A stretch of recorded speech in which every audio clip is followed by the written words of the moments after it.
Hey guys, welcome back to my channel, or welcome if you're new.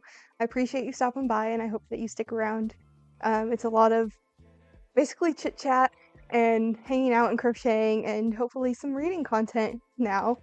So yeah, if you do like this video, please subscribe, comment, all the things you know how to do. Anyway, so if you saw my last video, you saw that I got my very first Kindle. So I'm going on a quest to hopefully start reading a lot this summer.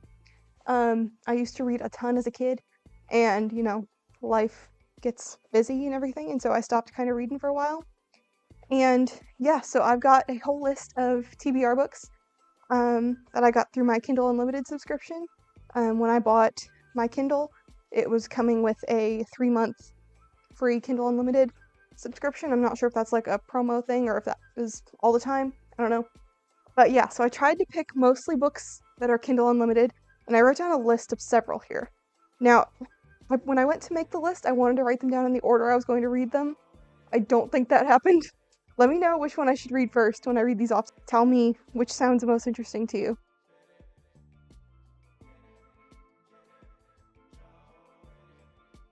So the first book I have on my list is actually a series, and I read the first book several years ago, so I was really excited when I saw them on Kindle Unlimited.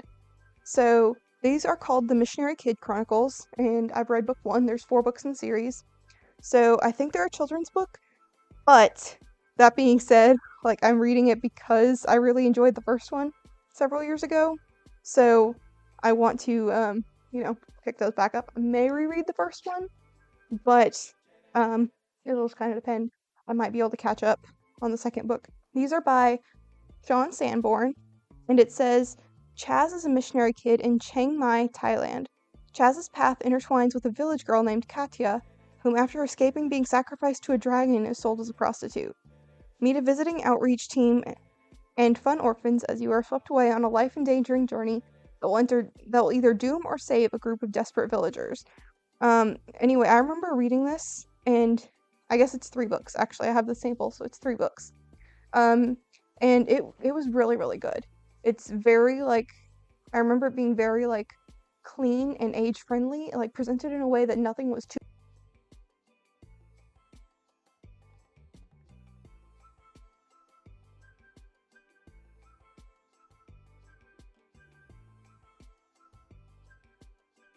graphic, but you still kind of got the gist of it, so I'm excited to pick those back up again.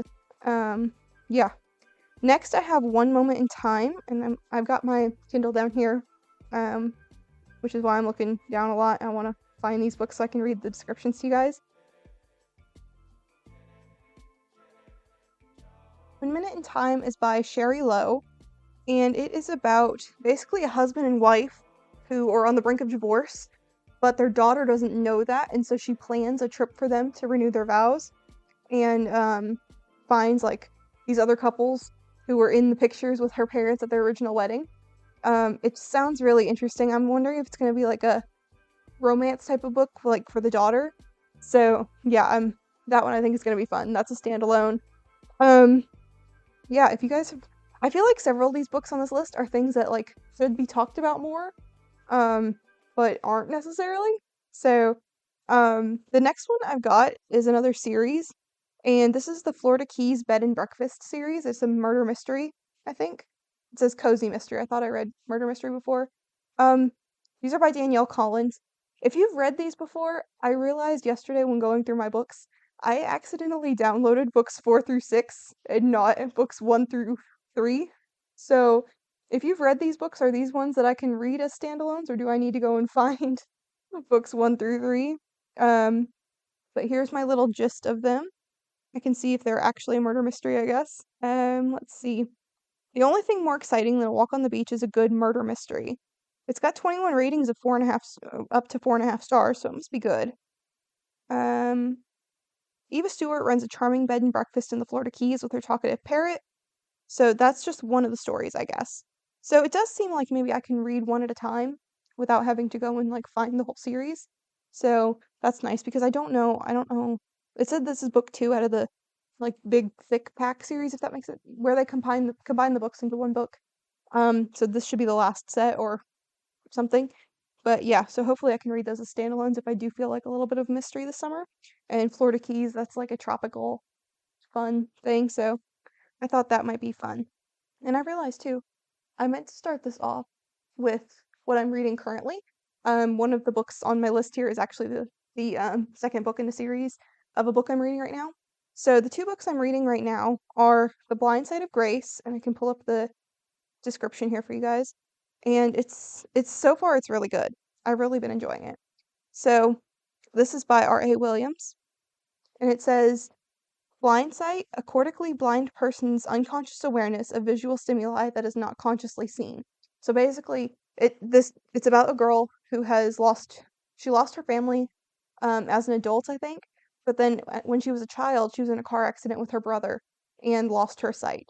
But she has blind sight, which means basically that while she can't, like part of her brain can't translate what she's seeing into her brain, she still can tell like that something is in front of her.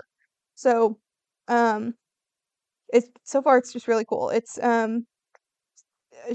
basically her and her brother kind of getting through life, but her brother hides things from her, and there's this whole thing where they bring in this kid from I think they were sixth graders together, or he was a few years older than she was, or something like that. And I think it's going to be a romance. So it's been really good so far. And so far I would say 4 stars. Um, and I'm not very far into it.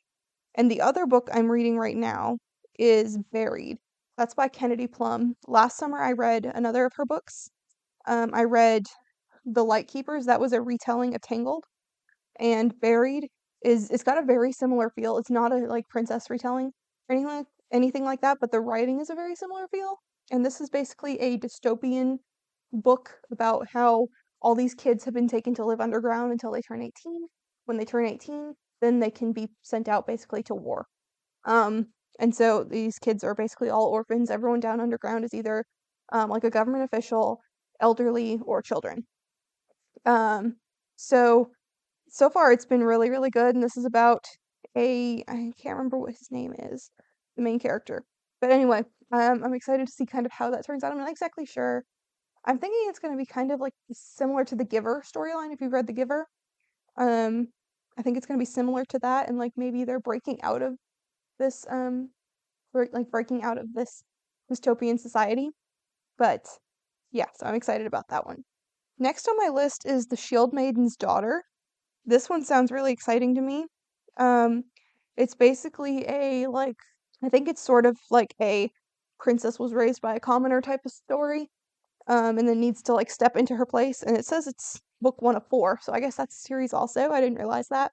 I had planned to read this as a standalone. If you've read this series, let me know how the next ones are. But yeah, it sounds like it's basically almost a How to Train Your Dragons feel. So I'm excited about that one also. I've also got this is one I've heard talked about before, The Lost Letters of Evelyn Wright. That's by Claire Swatman, I believe. And it's basically about this woman who I think I'm trying to remember what I've heard about it, but I think it is about a woman who wrote letters to um, maybe a soldier or something. Here's the description. When mom of two, Beth moves out of her beloved marital home and into an unloved and unkempt cottage, she can't help but feel demoralized. Faced with months of DIY and dust, her children Jacob and Olivia aren't impressed either. But when Beth finds a box of letters while she's clearing out the children's room, things start to look up. So I think it's going to be kind of like The Notebook, like something along those lines, I think. So that one, if I'm feeling like a, romancy type book, that might be one that I pick up. Next, I've got, I mentioned the Underground series, that's Buried. I've got book 2 of that on here. I don't know if that's a continuation or a separate story, but I've got book 2 of that on there also. Second to last I've got is Old Girls on Deck. That one sounds really fun. I cruise several times, so and pretty often. Um, and so I think that one would just be fun. I think it's basically about like several women who end up all cruising at the same time. I've got the book cover right here. It's by Maddie Please. When retired Jill Parker wins an all expenses paid Mediterranean cruise for 2, she's thrilled. At 63, life in retirement has got a little bit bland for Jill, and this might be just the holiday she and husband Eddie need to get the sparks back in their marriage. But when Eddie admits he would much prefer to build his patio and look through the latest DIY magazine, Jill is left with only one other option, her sister Diana. That one I think sounds funny, and it sounds like it'd be a fun read, especially, on a cruise or on vacation or sitting at home in the sunshine. It seems like that'd be a really fun book. And the last one I've got on my list is Not Quite by the Book by Julie Hatcher. I think I've heard that one. Maybe I've heard Haley Pham talk about that one. I'm still kind of getting used to my Kindle. If you have any tips for me, please let me know. Let me know any tips, tricks, all the hacks. Let me know. I want to learn them all. So, Not Quite by the Book is by Julie Hatcher. And it says, a bookstore owner discovers that life as a recluse isn't for everyone in this sharp yet sweet novel about how sometimes you need to abandon the quest for love to find your true passion. That one sounds really good. So I'm excited to read all of these, and hopefully I get them all done over the summer. I've counted, let's see, Missionary Kid Chronicles is 2 through 4. Let's just say I don't read the first one again. 2, 3, 4. And then I've got One Moment in Time is 4 books over the summer. Then the Florida Keys Bed and Breakfast, I have books 4, 5, 6. That's 8 books. Shield Maiden's Daughter is 1. I'm going to just count on the 1 right now, but it's a series of 4, I think. So that's 9. I may end up, if I can get the other ones done, if I like this book, then that'd be awesome bonus books. 10 is Lost Letters of Evelyn Wright. 11 is book 2 of the Underground series. 12 is Old Girls on Deck. And 13 is Not Quite by the Book. I feel like I'm over counted. That's either 12 or 13. And I'm working on finishing the 2 books I'm reading currently. So yeah, like I said at the beginning, if you guys have strong opinions on any of these books, please tell me which one I should read first. I want to finish the 2 I'm reading right now and then move into another one pretty much right away. So yeah, let me know. And again, let me know any tips and tricks for the Kindle. If you've had yours for years, if you've had yours for a long time, let me know. Yeah, I hope you know that Jesus loves you so, so much. You are so special, and I really appreciate you hanging out. If you do enjoy this video, please comment, let me know, subscribe. It really does mean a lot to me to have you guys here. Yeah, thanks. Bye.